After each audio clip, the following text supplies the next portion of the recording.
Assalamualaikum viewers, here I am Abshar Zaman and the topic I want to study is CFT. Now we can see the contents of topic. Introduction, postulate, octahedral complex, energy splitting value. Introduction. तो हम थोड़ा सा इसके introduction की बात करते हैं। तो ये जो हमारे पास थ्योरी थी CFT, ये हमारे पास तमाम कंपाउंड्स पे एप्लीकेबल नहीं हो रही थी, बल्कि सिर्फ और सिर्फ कोऑर्डिनेट कंपाउंड पे एप्लीकेबल हो रही थी। अब आपके माइंड में ये क्वेश्चन आएगा कि वो कोऑर्डिनेट कंपाउंड क्या होंगे। जैसे कि आप ये फिगर में देख रहे हैं कि हमारे साथ कोई भी ऐसा कंपाउंड जो मेटल की साइड्स पे लिगेंड्स अटैच हो, उसको हम क्या कहते हैं? Coordinate compound. जो CFT थी, इसने हमारे पास कोऑर्डिनेट कंपाउंड्स के बहुत से फीचर्स को स्टडी किया था। ठीक है। तो अगर हम थोड़ी सी पहले की बात कर लें तो CFT से पहले हमारे पास एक थ्योरी पेश की गई थी जिसको हमने VBT का नाम दिया था। जब हम यहाँ पे क्वेश्चन आता है माइंड में कि जब हमारे पास वो थ्योरी मौजूद थी तो हमें इस न्यू थ्योरी की ज़रूरत क्यों पड़ी? क्या ऐसी वजह थी कि हमें फिर ये CFT की ज़रूरत पड़ी? तो हमारे पास जो VBT थी उसमें कुछ लिमिटेशंस रह गई थी जिसकी वजह से हमें CFT की ज़रूरत पड़ी। और CFT को दो साइंटिस्ट ने हमारे पास यहाँ डिस्कस किया, वो थे बेथ और वैन लिक। ठीक है। CFT में मतलब क्या ऐसी मतलब की चीज़ थी जो इन्होंने CFT में स्टडी की, वो हमारे पास था मेटल और लिगेंड के दरमियान बॉन्डिंग, कि इनके दरमियान कौन सी बॉन्डिंग पाई जाती है। उसको किसने एक्सप्लेन किया था? CFT ने। ठीक है। CFT is a model for bonding attraction between transition metal atom. और फिर उन्होंने ये भी क्लियर किया था कि जो हमारे पास ये मेटल हमारे पास एटम यूज़ हो रहा है, ये हमारे पास सिर्फ और सिर्फ ट्रांजिशन मेटल एटम होगा। ट्रांजिशन मेटल एटम क्या होता है? D block element. ठीक है।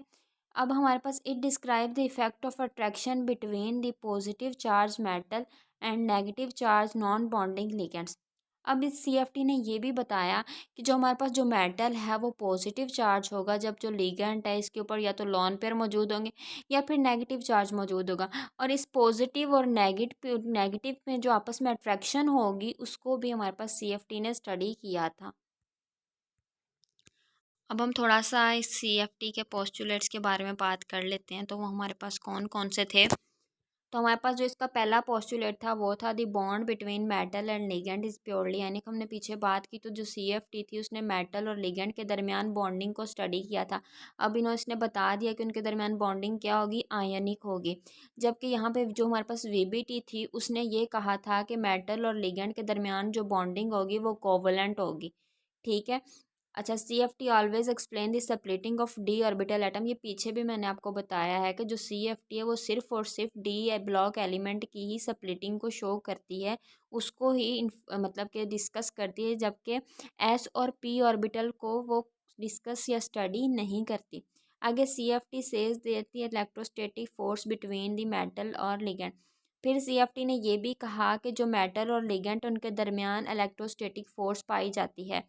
CFT always give the exact value of magnetic movement. जो हमारे पास CFT थी उसने जो हमारे पास मैग्नेटिक मूवमेंट होता है उसकी भी वो हमारे पास एग्जैक्ट वैल्यू लेके आती है, जबकि VBT ने ये चीज़ एक्सप्लेन नहीं की थी। CFT does not give information about hybridization. जो CFT थी उसने हमारे पास जो हाइब्रिडाइजेशन उसके बारे में कोई इन्फॉर्मेशन नहीं दी थी, जबकि VBT ने ये चीज़ को एक्सप्लेन ज़रूर किया था। CFT give the information about the colour of complexes. जो हमारे पास कॉम्प्लेक्सेस मतलब ऑक्टाहाइडल हो गया, टेट्राहाइडल हो गया, इनके बारे में CFT ने एक्सप्लेन किया था इनके कलर को। ठीक है। तो ये थे इसके पोस्टुलेट्स। तो अब हम बात कर लेते हैं लिगेंड्स की। तो CFT के अकॉर्डिंग हमारे पास जो लिगेंड्स है वो दो तरह के होते हैं। एक होता है नेगेटिव चार्ज, दूसरा होता है न्यूट्रल लिगेंड। ठीक है। जो हमारे पास नेगेटिव लिगेंड होता है उसको हम क्या कहते हैं? Point charge. पॉइंट चार्ज क्यों कहते हैं? क्योंकि उसके ऊपर नेगेटिव चार्ज मौजूद होता है। उसकी नेगेटिव नेचर की वजह से हम उसको क्या कहते हैं? उसकी नेगेटिव नेचर की वजह से हम उसको नेगेटिव लिगेंड कहते हैं। जबकि जो हमारे पास न्यूट्रल लिगेंड है उसको हम क्या कहते हैं? Point dipole. पॉइंट डाइपोल क्योंकि उसकी जो नेचर होती है वो डाइपोल होती है। अगर हम नीचे ये देखते हैं फिगर में तो जो फ्लोरीन क्लोरीन इन सब के ऊपर नेगेटिव चार्ज है तो ये हमारे पास क्या होंगे? Negative ligand. जबकि हमारे पास कार्बोनाइल ग्रुप या कुछ भी ऐसे हैं तो वो हमारे पास क्या शो, उनके ऊपर कोई चार्ज शो नहीं हो रहा और वो क्या होंगे? हमारे पास न्यूट्रल लिगेंड्स। तो ये थे हमारे पास दो तरह के लिगेंड्स। आगे हम बात करते हैं कि जो हमारे पास क्रिस्टल फील्ड थ्योरी थी, CFT थी, उसने कौन कौन से कॉम्प्लेक्सेस को हमारे पास यहाँ पे मतलब कि उनको किया था जस्टिफाई। तो वो हमारे पास पहले थे हमारे पास ऑक्टाहाइड्रल कॉम्प्लेक्स और दूसरा हमारे पास टेट्राहाइड्रल कॉम्प्लेक्स। तो इस वीडियो में हम सिर्फ और सिर्फ ऑक्टाहाइड्रल कॉम्प्लेक्स के बारे में बात करेंगे और उसकी एनर्जी सप्लिटिंग जो वैल्यू है उसको कैसे निकालते हैं वो फर्दर हम डिस्कस करेंगे। तो देख लेते हैं पहले ऑक्टाहाइड्रल कॉम्प्लेक्स के बारे में। यहाँ आपको सबसे पहले ये पता होना चाहिए कि ऑक्टाहाइड्रल कॉम्प्लेक्स आपके पास होता क्या। कोई भी ऐसा एटम, मेटल एटम जिसके साइड्स पे हमारे पास 6 लिगेंड्स अटैच हों उसको हम क्या कहते हैं, ऑक्टाहाइड्रल कॉम्प्लेक्स। ठीक है, कोई भी ऐसा एटम मतलब ऐसा कंपाउंड जिसके साइड पे 6 लिगेंड्स अटैच हों तो वो हमारे पास होगा ऑक्टाहाइड्रल। ठीक है, अब ऑक्टाहाइड्रल जो हमारे पास कॉम्प्लेक्स है उसको फर्दर स्टेप्स में हमने डिवाइड कर लिया। तो जो इसका पहला स्टेप है हम उसको थोड़ा सा देख। All 5d orbitals of CMA are divided into two sets. The T2g set is called a non-axial set, and like dxy, dyz, dxz have same energy. The EG set has or axial set of d orbital like dz square, dx square, y square have same energy. अब यहाँ पे वो ये कह रहा है कि जो हमारे पास डी ब्लॉक एलिमेंट होते हैं ना, उनके जो डी ऑर्बिटल्स होते हैं वो हमारे पास उनको फर्दर 5 ऑर्बिटल्स में डिवाइड किया गया। जैसे अपने नीचे देखते हैं 1, 2, 3, 4 और ये 5। ठीक है ना, डी ब्लॉक एलिमेंट को हम 5 ऑर्बिटल्स में डिवाइड करते हैं। जो इसके पहले 3 ऑर्बिटल्स हैं इनको हमने T2g का नाम दिया है। इनको क्या कहते हैं, T2g। ये और इनको नॉन एक्सियल भी कहते हैं। अब नॉन एक्सियल कैसे कहते हैं, आप यहाँ थोड़ा नोटिस करें तो हमारे पास जो इनके ये ऑर्बिटल्स हैं वो एक्सिस के सेंटर में मौजूद हैं, एक्सिस के ऊपर मौजूद नहीं है। तो इसलिए हम इन तीनों को क्या कहेंगे, नॉन एक्सियल। और इन तीनों की सेम एनर्जी होती है, जबकि ये जो दो हमारे पास ऑर्बिटल्स हैं इनके देखें आप, इनके ये जो ऑर्बिटल्स हैं वो बिल्कुल एक्सिस के ऊपर पड़े हुए हैं। तो इसलिए हम इसको क्या कहेंगे, axial set.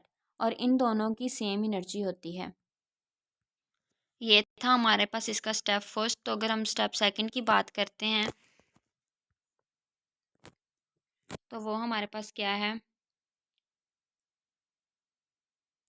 when the CMA being present in an isolated form, then energy of all came in environment of CMA, then all the 5d orbitals CMA remain same. But if the ligands come in contact with CMA, then 5d orbitals of CMA split into two energy levels, EG high energy level और T2g lower energy level. अब यहाँ पे ये बात कही गई है कि जब हम ये सपोज कर लें आपके पास ये मेटल एटम है, मेटल एटम इसका 5 डी ब्लॉक की हम बात करें तो डी ब्लॉक एलिमेंट के हमारे पास 5 मतलब उसके ऑर्बिटल्स होते हैं जैसे आप नीचे देख रहे हैं। ठीक है, ये 3 T2g हैं और ये EG।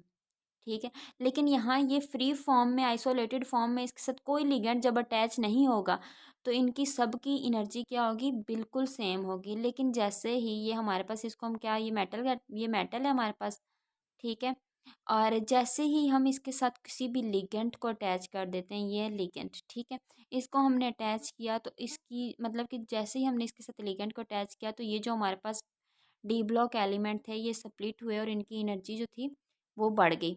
जब एनर्जी बढ़ेगी तो ये हमारे पास दो पोर्शंस में डिवाइड हो जाएंगे, दो पोर्शन में स्प्लिट हो जाएंगे। पहले ऊपर वाले पोर्शन को हम कहेंगे मतलब कि ईजी सेट ऊपर आ जाएगा और जो T2g सेट है वो नीचे आ जाएगा। यहाँ पे जो ईजी सेट है उसकी एनर्जी हाई होगी जबकि T2g की एनर्जी लो होगी। अब आप ये सेंटर में देख रहे हैं, जो सेंटर वाली लाइन है, जो ईजी सेट है उसकी एनर्जी की क्या है, एनर्जी की वैल्यू क्या है, 0.6।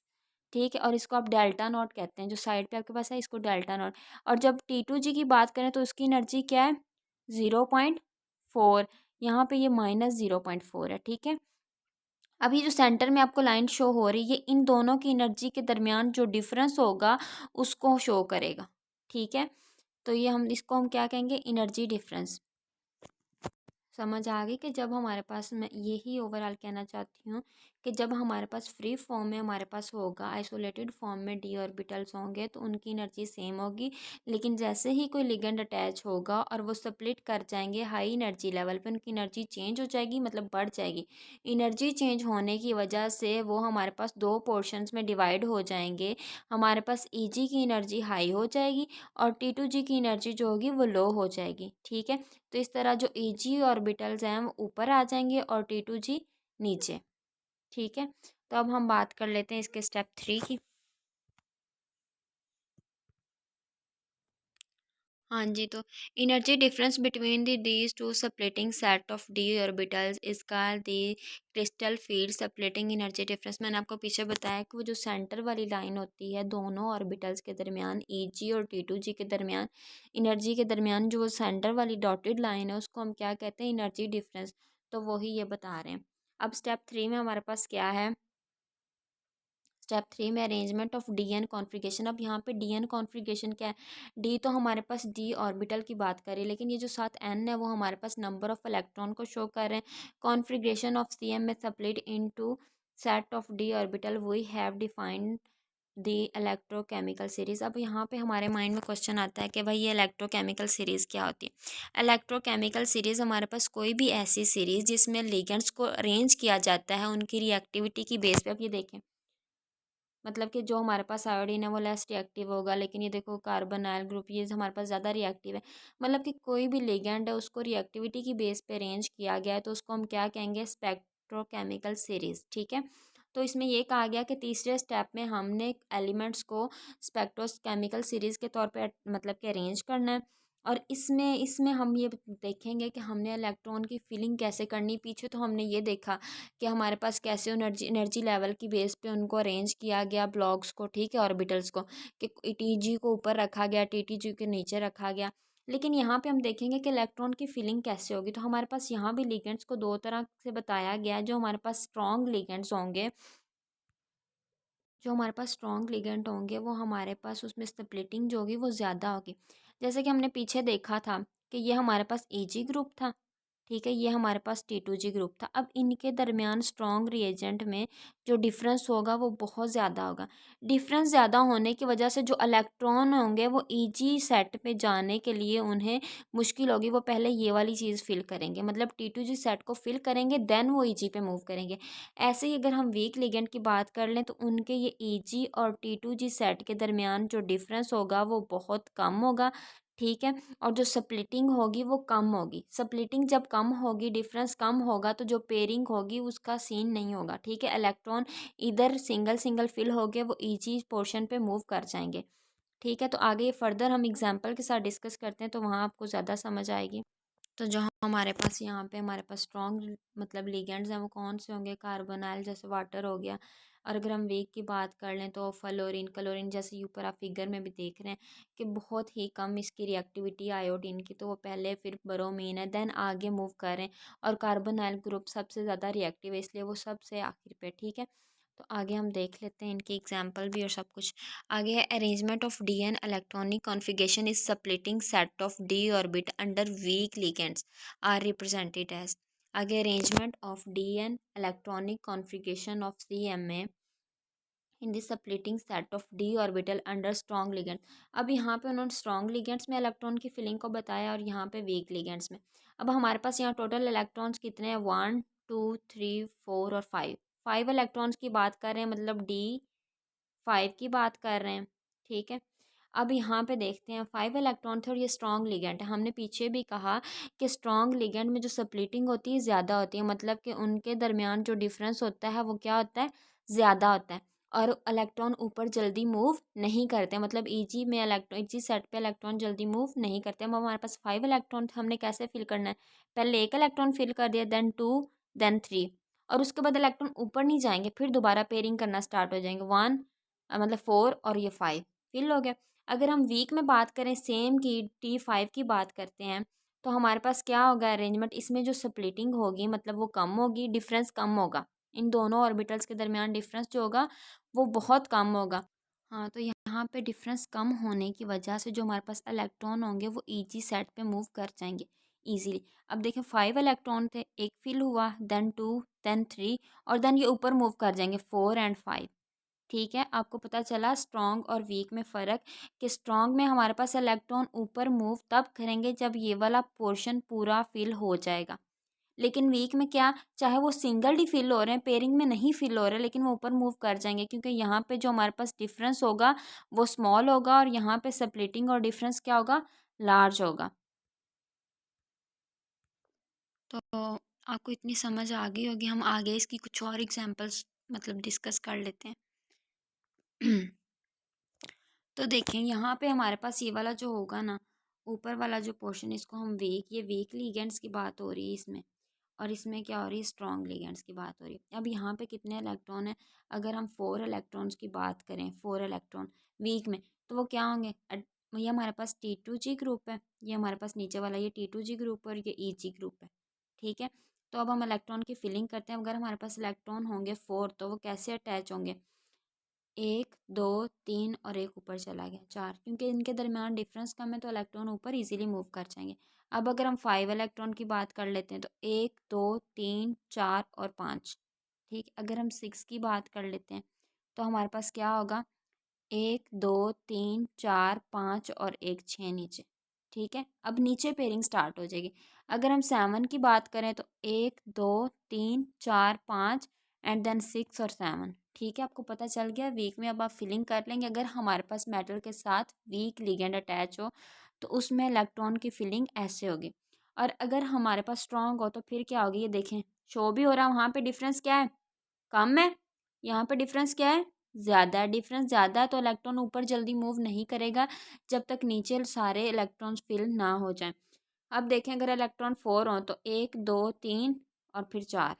अगर 5 हो, 1 2 3 4 और फिर 5।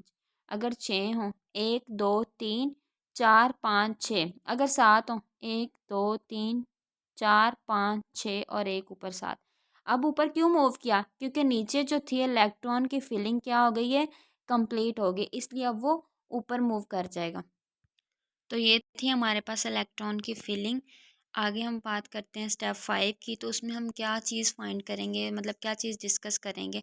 इसमें हम CFSC, मतलब कि वो जो हमारे पास इलेक्ट एनर्जी डिफरेंस आ रहा था ना दोनों के दरमियान, उसकी वैल्यू को फाइंड करेंगे। तो ये हमारे पास क्या है, CFC value of octahedral complex crystal field separating pattern of octahedral condition are represented as.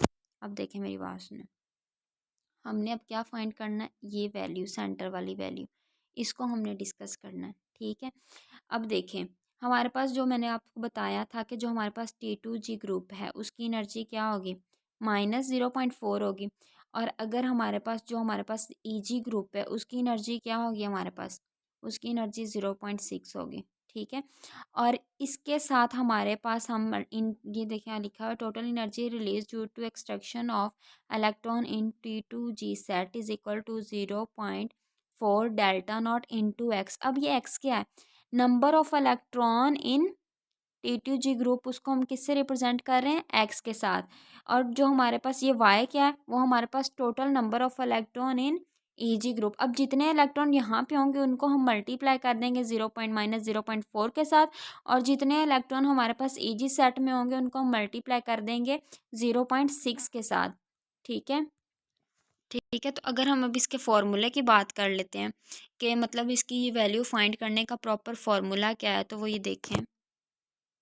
So net energy change of DN configuration is -0.4 into X plus 0.6 delta naught into Y. अब हमारे मैंने आपको पहले बता दिया है कि जो हमारे पास एक्स होगा वो क्या होगा, number of electron in T2G set, और वाई क्या होगा, number of electron in EG set. और इसका फॉर्मूला क्या होगा वैल्यू फाइंड करने का, 0.4 into X plus 0.6 into Y delta naught. ठीक है, तो आगे हम इसकी कुछ एग्जांपल सॉल्व करते हैं तो हमें पता चल जाएगा कि इसकी वैल्यू हम कैसे फाइंड कर सकते हैं। तो हम वीक देख लेते हैं वो कौन सी एग्जांपल्स हैं। तो सबसे पहले हम वीक लिगेंड्स की बात कर लेते हैं। वीक लिगेंड्स आपको पीछे बताया गया है कि वीक लिगेंड्स के दरमियान जो डिफरेंस होगा EG और T2G सेट के दरमियान वो कम होगा और इलेक्ट्रॉन इजीली EG सेट पे मूव कर जाएंगे। ठीक है। तो अब यहाँ पे बात हो रही है D3 मतलब 3 इलेक्ट्रॉन्स की। 3 इलेक्ट्रॉन की ये हमारे पास हो गया T2G सेट और ये हमारे पास हो गया EG सेट। ठीक है। अब 3 इलेक्ट्रॉन है तो तीनों इलेक्ट्रॉन 1 2 3 यहाँ पे फिल हो जाएंगे। EG सेट में कोई इलेक्ट्रॉन नहीं जाएगा, सारे T2G में फिल हो जाएंगे। तो हमने कहा था number of electron in T2G set is equal to X. हम उसको एक्स से रिप्रेजेंट करें तो वहाँ पे कितने इलेक्ट्रॉन होंगे 3। जबकि number of electron in EG, number of electron in EG में जब कोई मूव ही नहीं किया, इलेक्ट्रॉन फिल हो गए 3 के 3 T2G सेट में आ गए हैं, ई में कोई नहीं गया, तो वो हमारे पास क्या होंगे 0। अब हम फॉर्मूला लगाएंगे 0.4 into X plus 0.6 into Y delta naught. अब -0.4 तो हमारे पास एनर्जी ये फिक्स है, उसके साथ हम मल्टीप्लाई करेंगे 3 इलेक्ट्रॉन्स को जो T2G में थे। ठीक है। और 0.6 को हम 0 के साथ मल्टीप्लाई करेंगे, जब ये इसका मल्टीप्लाई होगा ये 0 आ जाएगा, जबकि ये -1.2 आ जाएगा। अब -1.2 में हम जब 0 को प्लस करेंगे तो हमारे पास क्या आ जाएगा -1/2 डेल्टा नॉट। ऐसे ही सेम अगर हम D7 मतलब कि 7 इलेक्ट्रॉन्स की बात करें तो ये हमारे पास T2G ग्रुप है और ये हमारे पास कौन सा है EG ग्रुप। इसमें कितने इलेक्ट्रॉन 1 2 3 4 और 5 एंड देन 6 और क्या आ गया 7। अब देखें T2G सेट में कितने इलेक्ट्रॉन है 5, ये आ गया। ठीक है। EG सेट में कितने इलेक्ट्रॉन है, ठीक है 2, ये देखें। अब हम फॉर्मूला लगाएंगे -0.4 multiply 5 0.6 multiply 2 into delta naught. इन दोनों को जब मल्टीप्लाई किया -0.4 और 5 को तो क्या आ गया -2.0, और इन दोनों को किया तो ये क्या आ गया +1.2। तो जब इन दोनों को मतलब प्लस माइनस किया तो हमारे पास आंसर क्या आ गया -0.8। यहाँ से आपको ये क्लियर हो गया होगा कि हम वीक लिगेंड्स की जो एनर्जी है, स्प्लिटिंग एनर्जी वैल्यू है, वो हम कैसे निकाल सकते हैं। ठीक है।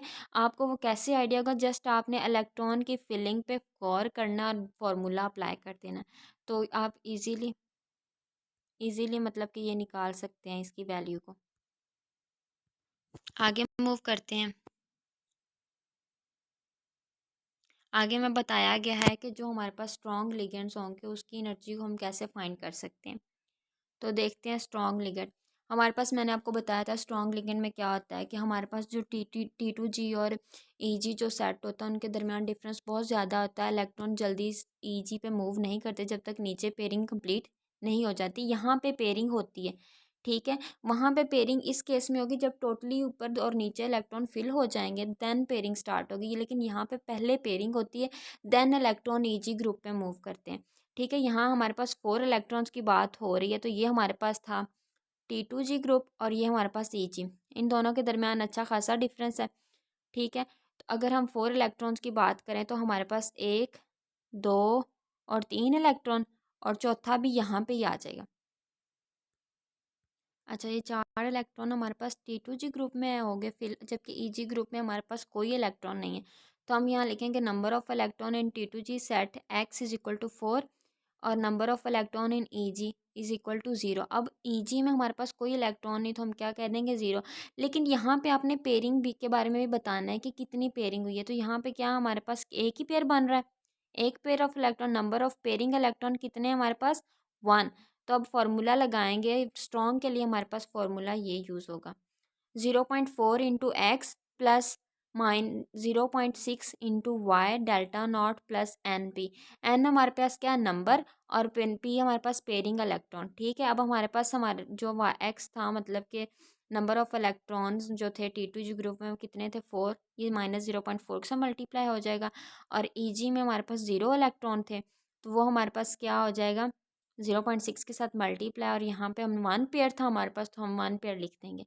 देन ये प्लस माइनस उनका करेंगे तो हमारे पास ये आंसर आ जाएगा। अब हम बात कर लेते हैं हमारे पास 7 इलेक्ट्रॉन्स की, कि अगर हमारे पास 7 इलेक्ट्रॉन्स मौजूद हों तो कैसे। अब हम यहाँ थोड़ा सा दिखाती हूँ मैं आपको कि ये हमारे पास वो 5D ऑर्बिटल्स हैं। अब ये स्प्लिट हुए, ये EG है और ये हमारे पास T2G है। ठीक है। यहाँ पे कितने इलेक्ट्रॉन थे 7 आपने बनाने, 1 2 3 4 और ये 5 और ये 6 और ये 7। मतलब यहाँ कितनी पेयरिंग हो रही है, 2 पेयरिंग हमारे पास शो हो रही है। अगर भाई हम यहाँ फिल करते हैं 1 2 और 3 4 5 6 और एक ऊपर मूव करेगा, मतलब हमारे पास जो T2G ग्रुप होगा उसमें कितने इलेक्ट्रॉन्स होंगे, 6 होंगे, ये देखें, ठीक है। लेकिन जो Eg ग्रुप होगा उसके अंदर कितने इलेक्ट्रॉन होंगे, 1। देखें तो हमारे पास जो Eg ग्रुप होगा उसमें कितने इलेक्ट्रॉन्स होंगे, उसमें इलेक्ट्रॉन क्या होंगे, 1। 1 इलेक्ट्रॉन हमारे पास Eg ग्रुप में आ गया। तो अब हम फार्मूला लगाएंगे, तो फार्मूला हमारे पास क्या था, वो हमने पीछे देखा था, -0.4 के साथ हम 6 को, क्योंकि T2G ग्रुप में हमारे पास 6 इलेक्ट्रॉन है और Eg में 1 है, तो 0.6 के साथ हम 1 को मल्टीप्लाई कर देंगे डेल्टा नॉट। अब पीछे मैंने आपको ये देखें बताया है, ये देखें, सॉरी, ये देखें, मैंने आपको पीछे बताया यहाँ पेयरिंग कितनी हो रही है, ऑलरेडी 2 पेयरिंग, मतलब पेयर बन रहे हैं इलेक्ट्रॉन्स के 2 पेयर, ठीक है। और यहाँ पे पेयरिंग कितने की हो रही है, 3 की। अब ये देखें आगे,